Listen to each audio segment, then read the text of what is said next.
If you're someone who buys jarred sauce at the grocery store, I need you to watch this video. Now, I totally understand the convenience of buying jarred sauce from the grocery store, but I find that the affordable brands don't taste very good, and the ones that do taste good are not very affordable. So here's how I make my red sauce at home. I'm starting by adding 2 chopped onions to my Dutch oven over like a medium-high heat with a little bit of olive oil. I'm gonna season with a little bit of Diamond Crystal kosher salt. One very important thing in this recipe, and really all recipes, is to season as you go. Once my onions have a little bit of color, maybe after like 5 minutes of sauté, I'm gonna throw in 4 cloves of chopped garlic and season a little bit more. Now I will say you don't need both fresh onion and fresh garlic.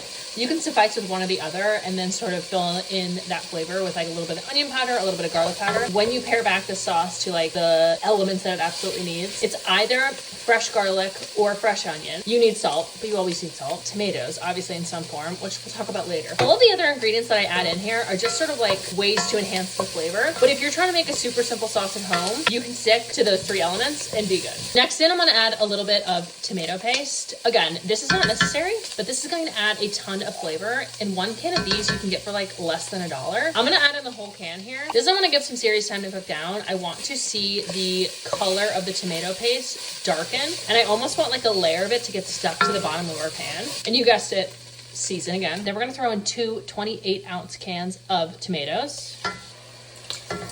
I always like to add a little bit of water in my can to really get all of the tomato. At this point, I'm gonna lower the heat to a medium-low. I'm gonna give it one last seasoning. And then I at least wanna let it bring it up to a simmer before serving it, but you can really cook it for as long as you'd like. You can let it cook down all day, which is what I'm gonna be doing. Before we do that, I'm gonna add a couple more elements that are totally optional. This is a couple sprigs of basil that I'm gonna leave cooked together like this because I wanna be able to pull it out eventually. Also gonna add in a little bit of red pepper flakes. Then I'm gonna do a little bit of dried oregano.